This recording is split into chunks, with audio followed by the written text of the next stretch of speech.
নমস্কাৰ বহুদিনৰ মূৰত অন্য এটা ভিডিঅ' লৈ আজি আপোনালোকৰ মাজলৈ আহিছোঁ। এতিয়া ফাগুনৰ সময়, বসন্ত আগমনৰ লগে লগেই উন্মনা ফাগুনৰ পৰশত ভাহি আহে প্ৰেমৰ উন্মাদ। এয়া যেন প্ৰেমৰ সময় আৰু এই সময়ছোৱাত ডেকা জীয়ৰী খুব প্ৰেমৰ প্ৰতি আসক্তি হয়। বহুতৰ বিয়া হয় আৰু বহুতৰ প্ৰেম ভাগে, বহুতৰ প্ৰেম জন্ম হয়। এক পক্ষত ক'বলৈ গ'লে এক প্ৰেমৰ নিবিড় সম্পৰ্কৰ সময়। আগৰ দিনত প্ৰেমৰ নিভাঁজ আছিল আৰু আশা কৰোঁ আজিকালিও প্ৰেমবোৰ নিভাঁজ হৈ ৰওক, সকলোৰে মাজত সুন্দৰকৈ বৰ্তি থাকক।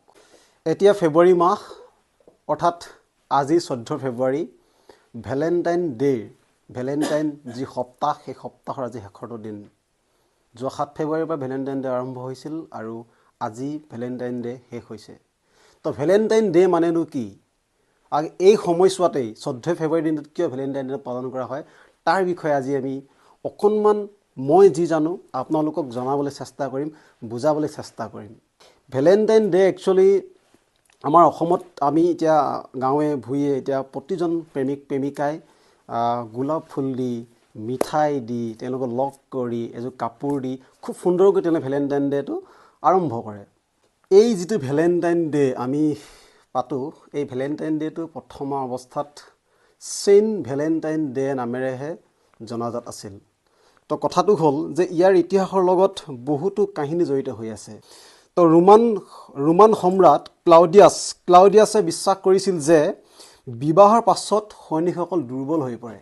তো যেতিয়া বিয়া পাতে তো সেই সৈনিক যিসকল আছিল তেওঁ দুৰ্বল হৈ পৰে আৰু সেয়েহে কম বয়সীয়া সৈনিকৰ বিবাহত নিষেধাজ্ঞা আৰোপ কৰিছিল। মানে তেওঁলোকৰ ৰোমান সম্ৰাট যিজন ৰজা আছিল, ৰোমানসকলৰ যিজন ৰজা আছিল, তেওঁ কৈ দিছিল যে বিবাহৰ পাছত যিহেতু তেওঁলোকৰ এইবিলাক সৈনিকবিলাক দুৰ্বল হৈ পৰে, গতিকে তোমালোকে কম বয়সত বিয়া নাপাতিবা।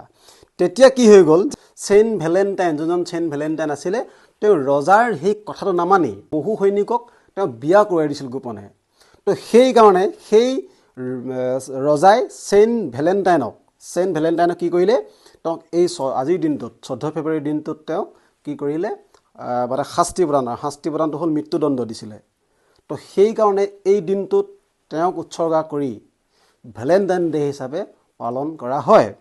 তো আপোনালোকে গম পালেই যে এনেধৰণেই যে সৈনিকসকল দুৰ্বল হৈ পৰিছিল আৰু ছেইণ্ট ভেলেণ্টাইনে ৰজাৰ সেই কথাকো বিৰোধিতা কৰি বহু সৈনিকক মনে মনে তেওঁ বিয়া কৰাই দিছিলে। আৰু সেইকাৰণে ছেইণ্ট ভেলেণ্টাইনক 14 ফেব্ৰুৱাৰী দিনটোত মৃত্যুদণ্ড শাস্তি বুলি নকয়, এটা মৃত্যুদণ্ড দিছিলে। তো কথাটো হ'ল জানিব পৰা যায় যে ছেইণ্ট ভেলেণ্টাইনক এখন জেইলত ৰখা হৈছিল আৰু জেইলত ৰখাৰ সময়ত ছেইণ্ট ভেলেণ্টাইনে সেই জেইলখনৰ জেইলাৰৰ কন্যাগৰাকীৰো তেওঁ প্ৰেমত পৰিছিল আৰু তাইলৈ এখন চিঠি লিখিছিল। শেষত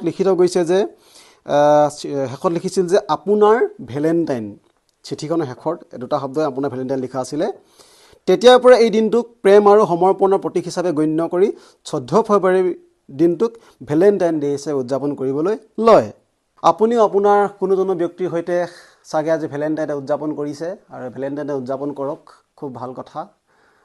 ভেলেণ্টাইন ডে আৰু এই দিনটো ফেব্ৰুৱাৰী মাহ অহাৰ লগে লগেই আমি দৰাচলতে আজিকালি দেখিবলৈ পাওঁ, বিশেষকৈ ই যেন বেলেগ এটা দিন আহি আছে, আমি যেন এই ভেলেণ্টাইন ডে মানিবই লাগিব, আমি যেন তাইৰ কাৰণে এইটো কিনিবই লাগিব। গতিকে এই ইমান বেছিও যাব নালাগে। গতিকে এটা প্ৰেমৰ দিন, শুভ হওক, ভাল হওক, ভেলেণ্টাইন ডে ভালদৰে উদযাপন কৰক। আপোনালোকৰ প্ৰেম ভালকৈ থাকক। মই ছিংগল আছোঁ, মই দুখী থাকোঁ। ধন্যবাদ। জয় আই অসম, লাভ ইউ, জয় জুবিন দা।